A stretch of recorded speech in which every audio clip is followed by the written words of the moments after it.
Well, welcome everyone. I think we're going to get started. I know a few more people are joining us and we'll let them join as we kick off. But I wanted to welcome everyone today. My name is Cheryl Schoenberg and I am the Deputy Director at IREX's Leadership Practice. Good morning, good afternoon, depending on where you're joining us from today. And I would love to just kick us off before to just give you an introduction of where we are. So we're having this trauma-informed care session today, which really came out of our last session for those who joined us.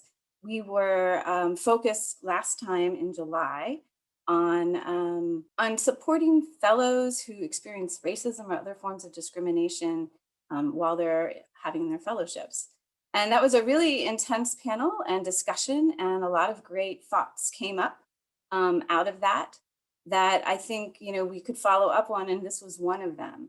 A big one was, how do we even know that trauma has happened? Sometimes it's not something that we see, and we often know that it's not raised unless there's a space that's provided for that. And how do we even provide that space was something that we started talking about.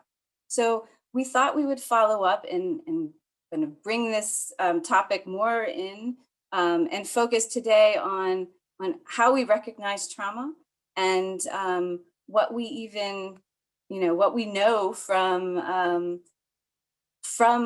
having a trauma-informed care approach to our fellows, and how do we protect and support ourselves and those who are working directly with those fellows, because those can be really emotional experiences for everybody.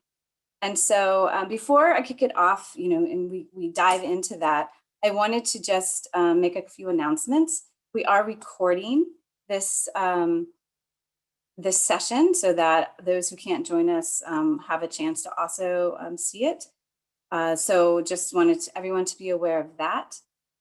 We will be having a lot of time for discussion at the latter part of the session. So we'll use the chat, we can use the hand raising, and people are welcome to either put things in the chat or come to mic and voice what they would like to say and discuss. So you'll have opportunities there. I also wanted to put in a plug for the Impact Fellowship Summit itself. That will be November 16th through the 18th. It is all virtual again this year. And we'd love for you to join us. So please do and think about registering, and we'll drop the link to the registration in the chat in a little bit. But before I hand it over to Rosie Bick-Mera, who will be leading us today, I wanted to just give a brief introduction. Rosie is a technical specialist at IREX, focusing on trauma-informed care, and she has a focus on wellness as well. And she comes to IREX with a lot of experience working with marginalized communities, and having been a practicing psychotherapist. And she really has a focus on things like LGBTQA plus communities, immigrant communities, refugee communities. And I think that she will have some great information for us today, and approaches that we can use.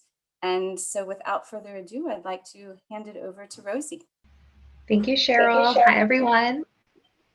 My name is Rosie, and oh, sorry, I'm getting a little bit of feedback. Okay, I don't hear it anymore. All right, so yeah, my name is Rosie Bick-Mera. I'm a technical advisor, like Cheryl said, here at IREX, with a focus on inclusion and trauma-informed programming. And so I'm coming to IREX from a pretty, unique, different background. I'm not, traditionally trained in working in international development, or at that kind of more macro programmatic level. I've always done, as a social worker, as a psychotherapist, more of those direct services with clients, or with, families in smaller communities. So it's been a really cool opportunity to come into IREX and apply, this perspective of trauma-informed care, this perspective of mental health and mental wellness and psychosocial wellness, applying that from my experience to this more macro level. And I think that's really cool and really important because, at the end of the day, it doesn't matter how many people are in our programs or how many countries we work with, or, how big our organization is. We're in the work of people. So I know that we have kind of a big group, so we're not going to have time to do introductions with everyone, but I do think it's fun. Like, we all love a little icebreaker. So if everyone, I see that some people have been introducing themselves in the chat, but if you can just continue to introduce yourself. So, we have that list of everyone that's here, but I would love to hear in the chat, what was the last movie you watched? So you can just throw those in there. I think the last movie I watched was, I've been on a big October Halloween kick. So the last movie I watched was The Addams Family Values, the second one where they have the baby. Some answers: Downton Abbey movie, Young Frankenstein, James Bond, No Time to Die, Minari, Hocus Pocus, love that one. Bohemian Rhapsody, Yellow Sky, another James Bond. Candyman, that's a scary one, right? Rocket Man, The Mirror Has Two Faces, and Yentl. Awesome, great, thanks for sharing that. Black Widow, oh yeah, I just watched that last night. And The Voice, awesome. Well, thank you, everyone. So let's just jump right in. I do want to preface this by saying I want this to be, interactive. My style of presenting, I have a ton of information to share, but I am totally fine with being interrupted. Just raise your hand or ask a question, even come off mute if you feel comfortable doing so. But I want this to be useful to you all. So sometimes that's going to be answering specific questions rather than me just, blabbing at you. So please feel free to ask any questions in whatever way you feel comfortable. So if we go to the next slide, please. So yeah, just a quick overview. Our agenda today, I'm going to do a quick introduction to trauma, talk about what trauma-informed care is and what that means. I'm going to provide you with some practical skills that are helpful both for you all as individuals, but that you can share with your team and share with your fellows, and really anyone that you're working with. These are skills that will be helpful when someone is just struggling with maybe struggling with some sort of mental health issue, or maybe they've, been triggered and their, trauma is coming up, or just when we're feeling overwhelmed, burnt out. These skills will help, with that whole range and spectrum of our mental wellness. And then if we have time, and I tend to be long-winded, so we might not get there, but if we have time, I'd love to go through a few case studies to just kind of put all of this into practice and talk through it, and then answer any questions. Next slide, please.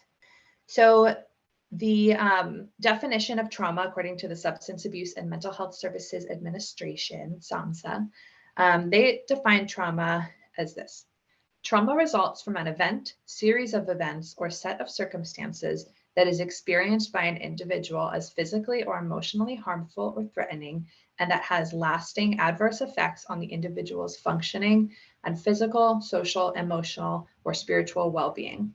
So let's talk a little bit about the types of trauma. I'd love if you could all just start putting in the chat some examples of what could be considered a traumatic event.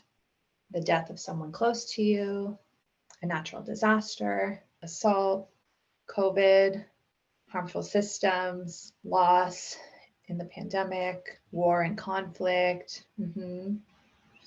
Yeah, whether you're, serving in the war or living in a country where that conflict is occurring. Perfect. So, looking at those examples, they can kind of touch a lot of these different types, right? So, it can be personal, professional, familial, environmental, systemic, organizational, or historical, and probably other, words we can use there too. But what's important is that different traumas are often touching multiple types, right? I think a good example is like if you are experiencing racism, that is obviously personal because it's happening to you as an individual, but depending on the context, is it happening at work? Are you being discriminated at work? Then it adds, it's also professional. What kind of effect is it having on your family and those close to you? Familial, that's, clearly a systemic issue. It's an organizational issue and a big historical issue. So I like to just bring this up as a reminder of, while we have our personal issues and like challenges that we face as individuals, I kind of like this mantra of the personal is the political. And it's almost never, maybe even arguably never, just like, that one thing that you're experiencing as an individual. That is that is the result of these larger issues, like systemic racism, for example, or like, colonization, something, big and historical. So, I bring this up to, just note that in the work that we're doing with fellows, with our programs, it's also important as we move through our careers to also, like, in any kind of human service work, there has to be an element of advocacy and understanding that all these individual issues that we might be facing or seeing in the work we're doing, we have a responsibility to advocate for programming that can respond to that and work to actively change it. And yeah, that's my little side tangent. And then, so the next slide, I'm going to talk about, like, oh, sorry, go back to the last slide. So in the next slide, I will talk about different ways that like the different areas of our life that are impacted by trauma. But I also want to bring up that there are different factors that are going to influence to what level you're impacted. And so traditionally in the trauma literature, we'll refer to it as pre-event, the event being the traumatic experience. So pre-event factors, event factors, post-event factors, and then personal characteristics. So these are just a few examples, but something like the age, your age, and if you've ever experienced trauma before, those are going to be your pre-event factors. The event factor might be, how long was it going on? What was the actual trauma? How did you like internalize and make meaning of that trauma? A post-event factor is going to be, what kind of social supports were you getting? Did you get medical care if you needed it? Were you connected with, community resources if you need them? Were you, validated and supported, or were you, taught that it was your fault? Were you blamed for something that happened? Those are going to be post-event factors that will influence how much it impacts you. And then, of course, just our personal characteristics. And these are things that change throughout our lifetime, right? So like, what is at the time of the event? What's your level of coping skills? What's your capacity in that moment to be able to make meaning and deal with what went on? What kind of maybe like spiritual resources do you have? And is that a resource and something that helps you? Or is that something that actually in turn gets damaged by your experience? So next slide, please. Thank you. So I'm not going to go through all of this in too much detail, but this is just a way to really highlight trauma is going to have an impact on everything. It's very holistic.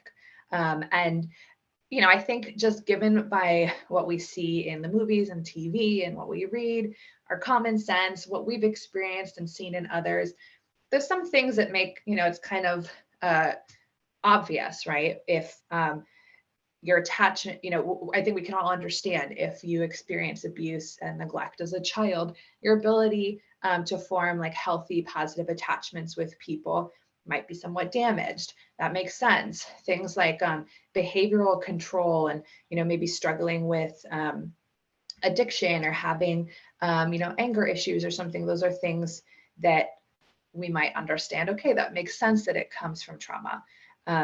And what's really interesting is that the data is showing more and more how it affects so much more than just our behavior and like our relationships.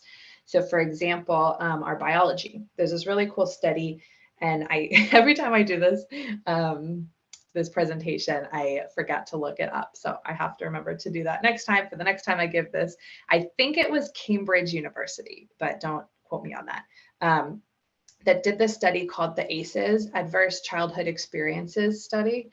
Excuse me. And it has like lifetime data of children who experience some sort of adverse childhood experience, like growing up with an alcoholic parent, experiencing sexual violence, experiencing abuse and neglect in the home, etc.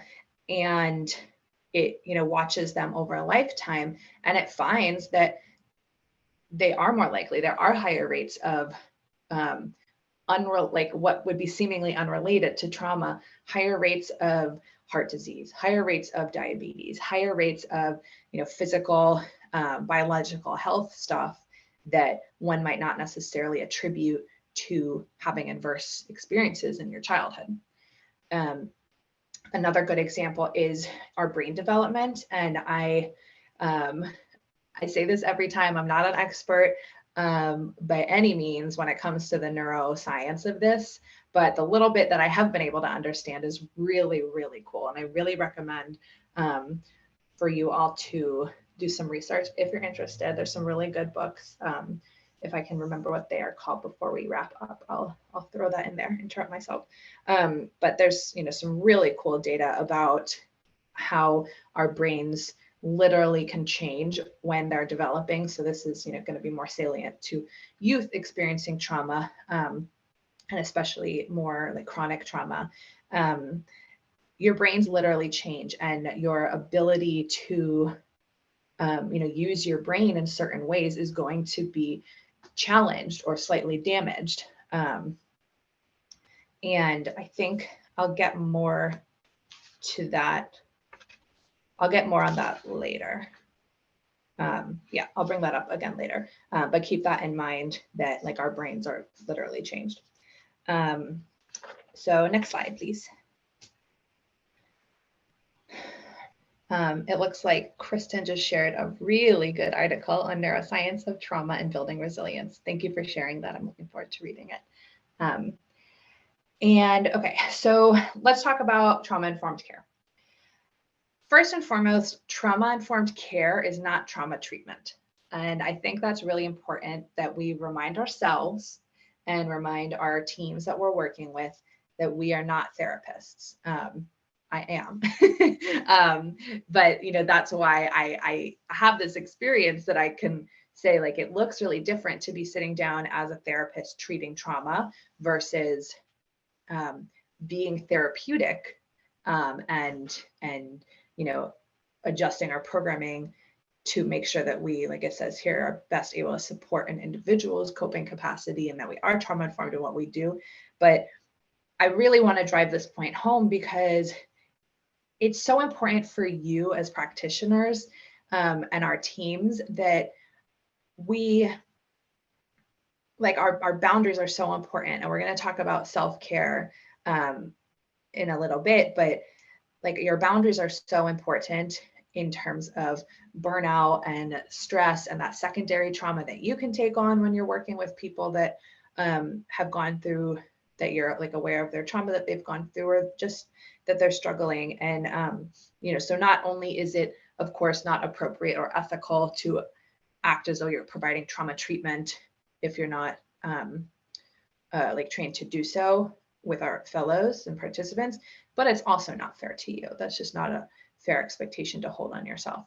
And I do want to take a moment to just pull back and say that even though this whole presentation is under the umbrella of trauma, and that kind of implies this like capital T trauma, like all the examples that we've already talked about.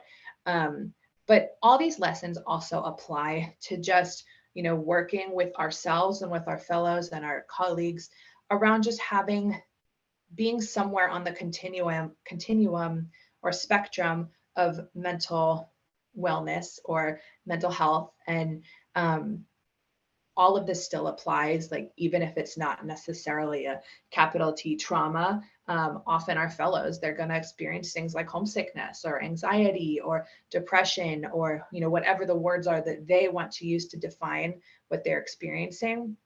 It might not be because they were abused as a child or they come from a, you know, conflict zone or any of those things.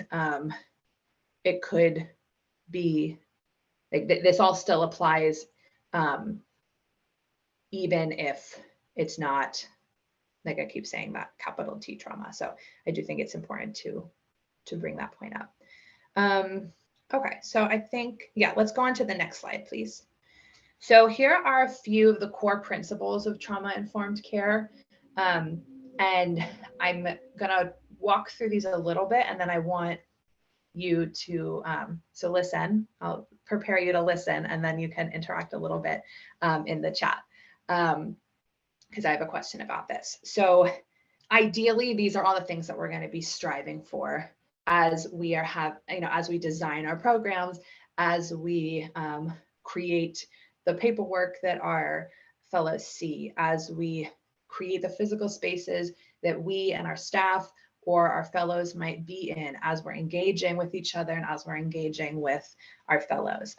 So there's a lot of different levels here that this can apply, and it's ideal, right? You know, we can do the best we can, and that's great. So one core principle is this feeling of safety, making sure that our fellows are feeling safe, and that can be done and demonstrated in a lot of ways. We're talking physical safety and emotional safety. So for example, making sure that people, that there's like a ramp to get into the building, or that it's like accessible to anyone, making sure that the language that we use on our forms is inclusive, maybe having signage with, you know, just saying like, this is an LGBTQ safe space, you know, different things that can send this little message that is not so little to a lot of people. This place, like, you are included, you're not an afterthought, you matter just as much as everyone else. Those are things that can make people feel safe. And then, of course, you know, considering, there's a lot to consider, right? And so I'll save that for the question when I'm done with this list. Trustworthiness. If nothing else matters, I mean, I guess safety's first, but like if nothing else matters besides safety, what's more important than trust and rapport? Think of the experiences you've had with your teachers or your mentors, with your fellows, with, you know, whatever like level we're at, as if we, like in our personal relationships, no matter what role we fill, there's nothing more important than trust and rapport and relationship. Like I keep saying, this is human work. It's about the humanness.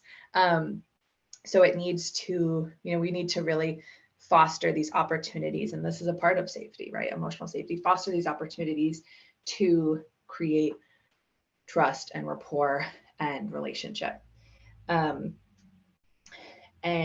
so the next one, choice or individualized. This is really important that people feel, you know, when we're talking about like providing services or working with fellows, for example, like let their voice be heard. They're part of it. These services are with them rather than for them. And that's an important mind shift that we can all make in the work that we're doing with other people. And that's an opportunity to kind of like redefine and balance out the inevitable power dynamics that exist there, which can in its own like harm safety, that feeling of safety, harm that feeling of trustworthiness. So providing opportunities for our fellows to have their voice heard, have their opinions heard and incorporated and mattered, giving them choice, having it like different services, you know, individualized to their needs as much as we're able to. Not only is that really nice, but it also is, you know, combating those power dynamics that are inevitable in this kind of work. The same idea goes for collaboration. The forward thinking. So this is where I said I was going to get back to with the neuroscience stuff. So I'm going to try to challenge myself not to try to get too into it. But, you know, one of the things that we've learned is to take a step back and to just kind of briefly understand the brain. The prefrontal cortex up at the front, that's where our executive functioning happens, our ability to, analyze situations, think through the consequences of our actions, and really, all that executive functioning stuff. And then the back of our brain in the limbic system, that's where that fight, flight, or freeze response is. And so the more that we experience trauma, when we experience any kind of trauma, or our bodies and brains recognize that there's any risk, we automatically go back there. And that's just like we're wired to survive. The human brain is wired to stay alive and to protect itself. So it's great that that happens. And the more that we're exposed, and if you live in a conflict zone, you're exposed to risk all the time. If you're growing up being discriminated against and living, in a country where, you're like at higher risk for, being harassed by law enforcement because of what you look like that is going to keep you in this higher level of risk. If you grow up in a home where you are, a child of an alcoholic, and you never know who you're going to get, and is it going to be my nice parent tonight, or is it going to be my angry parent tonight that's going to hurt me? Those are you're going to naturally be living back there more often. And the more time as children that we spend there in our limbic system, in the fight, flight, or freeze part of our brain, the more that we kind of get stuck there. And it takes a more intentional practice to get into the front. And so all of the practical skills I'll be teaching you, while they serve multiple purposes, one of those purposes is it's helping us get back into our prefrontal cortex. So we're able to kind of, rationalize the situations we're in. So I bring all that up to just say, one thing that we can do in our programming is to help people, considering that maybe someone is having a harder time getting into their prefrontal cortex. You can help them by walking through, and of course, in a compassionate, strengths-based way. I don't want to say this to say let's just assume that people can't think critically about their lives, because that's not at all what I mean.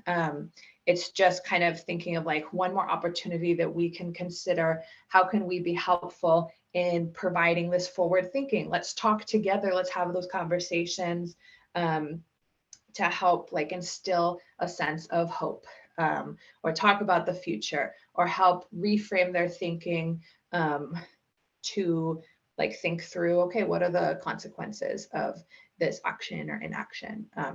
Not in a condescending way, not in a punitive way, but in a let's work together. How can I support you kind of way? And then of course, in context, I think this has never mattered more than in this new context where we have to readjust what all of that looks like online, virtually. And, luckily or unluckily, depending who you talk to, that is slowly we're moving away from that. There is more in-person programming happening. But that's all to say, how do you make all of this happen in a virtual setting versus an in-person setting? How do you make all of this happen when your fellows are placed in a city or a small town? How do you make all this happen when there are maybe you have fellows away from their homes and some sort of disaster happened at their home? Maybe there was a really bad earthquake in their hometown and they're not there. But how do you apply all of these things with them and support them in that context? So it's a lot to think about. And, like I said, we can only do as good as we can do, and we can only strive to do better. But I want to take this time to ask you all, and you can write it in the chat, or you can just get off mute and, say it out loud. But I'm curious, in your experiences in your different organizations and the different programming that you're all doing, what, how can you do this better? Or what are you doing that you think is really great that you can share with us that is able to hit on any of these core principles? Go ahead, Jennifer. The one thing that I've been thinking about as you've been saying all of this is like how, I guess to like some extent, not to say this, like, I think what we could do better is give more time to this.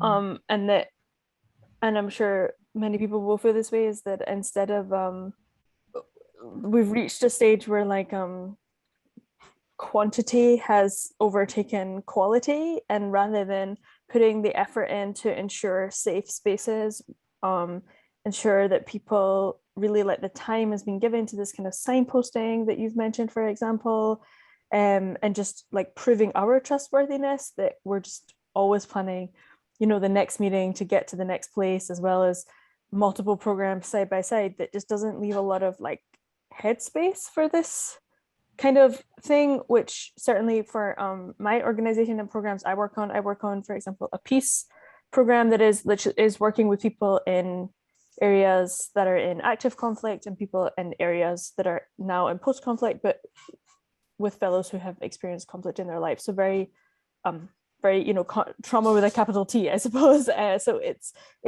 not something we should be ignoring. And yeah, I guess that's one thing I'm thinking, is just like how unimportant is unfair to I think us, but how this has become a secondary thought, and that seems rather contrary to our aims. Yeah, and I want to give Kristen a chance to talk just really quick to respond to that. I think that's why it's so important, that advocacy piece I was talking about at the beginning, but also like that's why we as individuals do this training, right? Like maybe your program does not have the capacity to hit all of these to the best of its ability, but what can you as an individual working with your staff or working with fellows, what can you do that's a little bit better, that is a little bit, building a sense of trust and rapport? Anything is better than nothing. Go ahead, Kristen.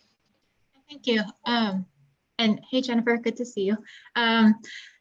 Building on what Jennifer shared, it was making me think about when my previous organization, we jumped from supporting about 20 fellows per cohort to 40. And during that jump, I noticed in myself that I just, by nature of the numbers game, I was unable to understand the full context of each fellow the way that I used to. Like in the past, I knew their name or their whole story. I knew their application essay. I knew I met with them, had coffee dates. And as we grew, we saw that there were some definite pros to that and positive outcomes.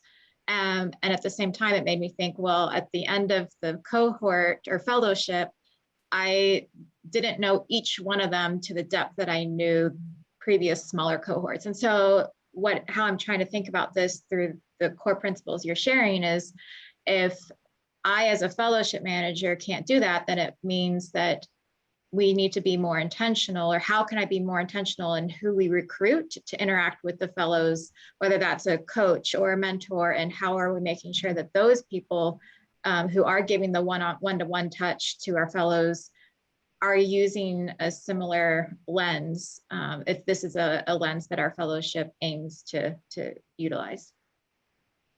Mm-hmm. It's a lot to navigate. Shannon, I see your hand is up. Yeah, hi. So I think mirroring a lot of the things that folks have said in the chat. When we launched our first cohort during the pandemic, I was very concerned about our fellows' ability to build relationships virtually, for not having to be in their like a new workplace, also with us, of not being able to meet us or anything like that. So what we had previously had was sort of a menu of support, and you can kind of pick and choose what you like and be very choice and individualized. But that was really contingent on like people being exposed to those supports and building relationships quickly in person. And so what we moved away from that to, we borrowed some language from the Mockingbird Society in Washington of a constellation of support.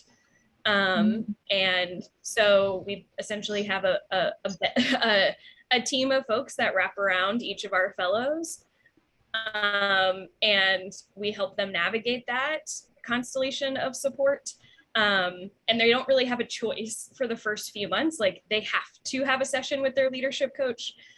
For the first few months, they have to check in with their staff member as they're building those relationships virtually. And then we kind of loosen it up and say kind of, what are the most helpful relationships and supports to you? And so that has been really successful with our 2 cohorts that we've launched virtually, but it took a lot more intention in terms of planning out the choices and options for individualization, so that way, especially virtually, that people could understand like, what actually is that, and is that something that will help me? And then I think for trustworthiness, like a big thing that we struggled with in our first few years as a fellowship was that we were kind of a puffer fish. That was how we were successful, was that we very often, people were like, you punch above your weight class, like you're a tiny little team and you like do this big old stuff all across the country, and that's amazing. And it was, but it also meant that like, once fellows got on board, we were like, oh yeah, we're a tiny little team. Like, we like, woo, it's like real startup life over here. Okay. And that actually harmed a level of trustworthiness with our fellows. And so while that is helpful in branding and recruitment, it's not helpful on the other end when like I get the fellows who are like, oh, you're this big national program. And I'm like, yeah, it's actually just me. I'm super sorry. And so I think being candid, this is something we talked about in previous conversations, about being real about how hard fellowships are, how hard for us, we work in government, how hard trying to work in government is, trying to do racial equity work with governments. It's real hard. It's real dangerous for people of color. Like, being clear about that, it improves our trustworthiness for fellows when they do accept the program, and continue to be super honest and transparent with decisions and communication is hard as a startup. Because we all want to just be like ducks on the water and everything's fine. But it sucks for fellows when we do that. Thank you. So I see that there are a few questions in the chat or comments in the chat. Arwen said, oops, I lost it. Individualizing programming and allowing choice whenever possible has helped us be more inclusive. It's helped change the power dynamic and forge a better partnership with our fellows. Totally. And then Sarah said, I think what is hard is navigating choice, individualized care. Oops, sorry, that keeps going away. Where was I? Individualized care with what's possible given the program constraints. I also would love to hear from Rosie and fellow participants about navigating forward thinking with not coming off as minimizing trauma. Yeah, it's a good question. Does anyone have thoughts on that? And I can't see everyone, so if anyone has a hand up and I haven't called on you, you can just come right on. Okay, so I guess I'll speak to that a little. Yeah, I mean, it's hard to, when I hear myself talking about the forward thinking piece, I think that it, like I worry that it can come across as kind of like condescending or minimizing. And it's obviously, that would not be trauma informed, and it's definitely not meant to sound like that. I think, it's, even if we take the brain stuff out of it, that's like kind of fun food for thought. But even if we take all that stuff out of it and we're not coming from a place of like, maybe their executive functioning isn't like optimal. We all as humans struggle sometimes to, like, we get caught up in the weeds, right? We get really overwhelmed. We are feeling anxious. We are burnt out, you know, it can be an opportunity to just think like, okay, let's have a conversation about like, why are you in this work in the first place? Let's get back to that place of away from burnout and back to why I love what I do, or why this mission is important to me. What am I excited about in the future? What kind of, you know, what sense of like hope can we reinstill in each other? Kind of that classic thing of like, what's my why behind any big goal, right?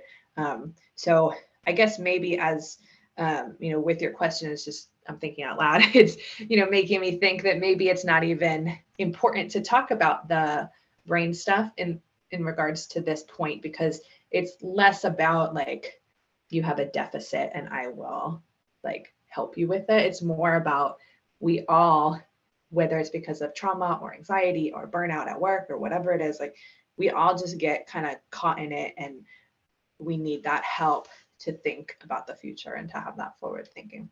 So I hope that makes sense. I hope I answered that okay.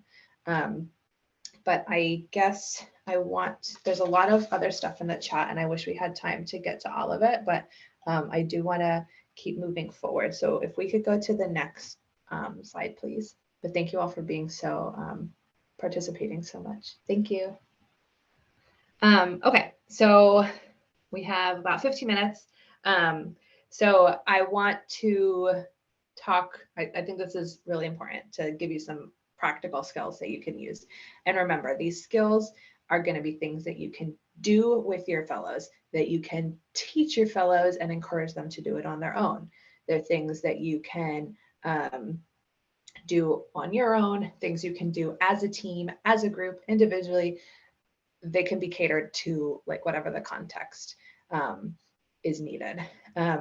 So, okay, I'll quickly tell you about the first 4, and then I actually want to take a few minutes to go through the last one, because I think learning from doing is really helpful. So I'm willing to give up a few minutes of my talking time to share that exercise with you. But so before I jump into the activities, just, you know, as you see here on the slide, whenever anybody is kind of escalated or stressed out or, you know, emotional, having a trauma response, whatever's going on, but they're in some sort of dysregulated emotional state, these are some helpful tips.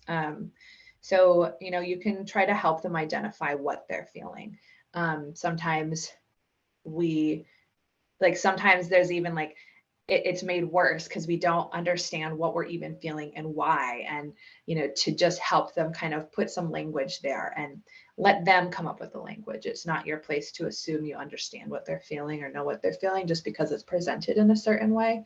You know, don't label their emotions for them, but encourage them to try to identify that on their own. And then, you know, whatever they come up with, okay, that's okay. You're mad. That's fine. Like that's normal. I would be mad too if I was in the situation. And, you know, create space to normalize and to validate those feelings. You know, how often, you know, how much does it suck when someone labels your emotion for you and tells you like, calm down, you shouldn't be freaking out. And you're like, well, first of all, I'm not freaking out. I'm calm. But then on top of that, it's, you know, they're like minimizing that, they're invalidating your emotions. And it's like, it's not helpful at all. We all know what that feels like. And none of us, I know, are going to do that intentionally to another person. But a lot of times we can kind of accidentally do it without realizing. So just, you know, make sure you focus on validating and just listening with your heart, taking all judgment out of it. So some activities, journaling. I could speak a lot on journaling, but as a therapist, I prescribe journaling all the time. It's extremely therapeutic. Whether you are following a specific prompt, and you can just go online and write journaling prompts for anxiety, journaling prompts for homesickness, or working on lists, like things that make me happy, my gratitude list, or just stream of consciousness. This is what I'm feeling. I'm just going to physically get it out of me. Sometimes like the physical act of getting it out is all we need, or is really helpful.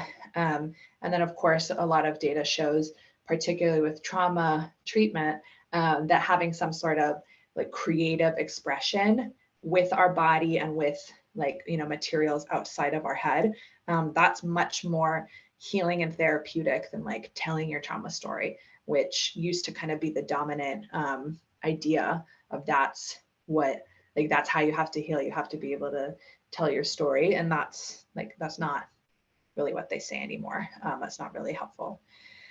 So yeah, journaling. There's this, I love this exercise. It's called the 5, 4, 3, 2, 1 grounding technique.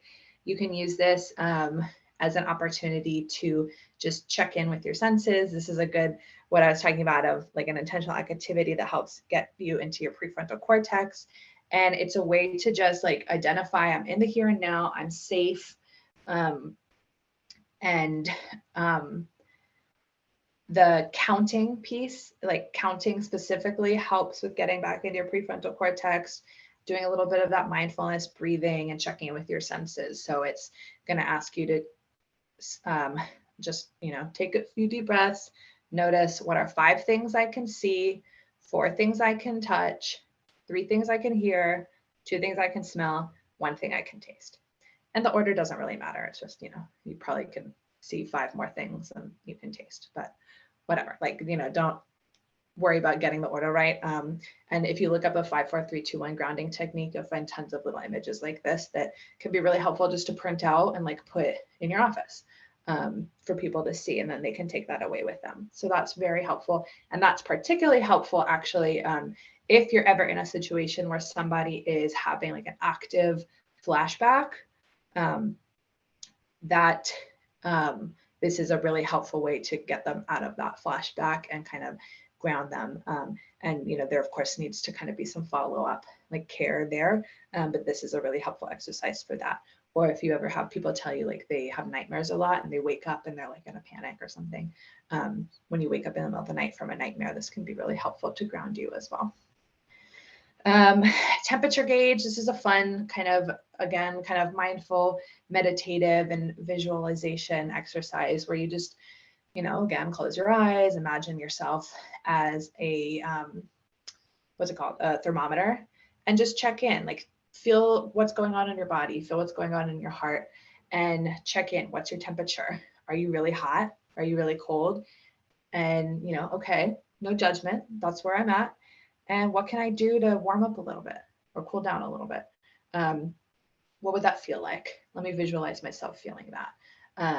And, you know, if nothing else, it's a great opportunity to just kind of like take some breaths. And we all know how beneficial mindfulness is. And having like a prompt or kind of like a way to put it in, you know, like a more solid activity can be a lot easier than just saying like, okay, go meditate. You know, it's hard. Meditating is hard. So that's a good one. Taking a walk or any kind of physical movement. You know, we all know the data again, like you can decrease depression, you can decrease anxiety, you can decrease like all the bad things in life if you move your body. So to whatever extent you're physically able to do so, encourage yourself and your fellows to move their body, particularly in those times of emotional dysregulation. So for this 5th one, this should just take like maybe 2 minutes or so, but I'm going to lead you through this exercise. So I'm going to close my eyes, and I invite you all to close your eyes as well. And I know we're all kind of working from home. It's in the middle of the workday. I'm standing up right now, and I encourage you, if you're physically able to or comfortable doing so, to stand up and give yourself just like a little shake it out a little. And then just kind of plant your feet into the ground, or if you're sitting, you can still plant your feet into the ground and just take a few deep breaths.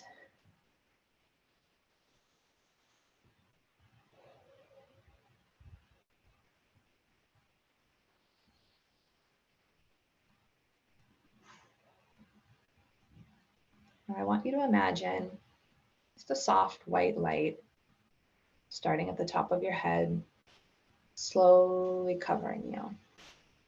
And at the top of your head, as it reaches your brow, maybe furrow your brow, scrunch your eyes, and then wiggle your eyebrows a little, just let it relax, release any tension. Do the same with your jaw, wiggle your jaw a little, maybe do a deep yawn.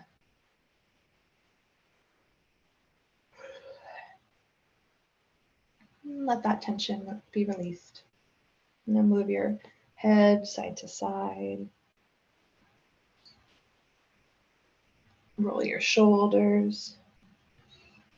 And notice any tension you're holding in your shoulders or your neck. And now pull your shoulders up really tight next to your ears. Really tight. And then release. Maybe do that one more time. Really tight. And then release. And just roll out your shoulders as much as you need to, and imagine that white light slowly going over your shoulders, taking all the tension with it. Down your arms, wiggle your arms a little. Make tight fists with your hands, and then release. And just wiggle out your fingers and your wrists. Let go of any tension. Let it just fly out the tips of your fingers. And then back to your core. That white light is still slowly moving down your body. Notice if you have any tension in your chest, and just breathe into it near your heart. Moving down your back and your hips, and maybe do a little wiggle. Squeeze your glutes really tight, and then release. And let all that tension go, especially when we're sitting all day. And then just give a wiggle down your legs. Maybe make circles with your ankles. Watch that you don't fall over. Crack your toes. And just give a little shake. And at this point, the white light has covered all of you and helped release all the tension. After another couple breaths, when you feel ready, you can open your eyes and join the group again.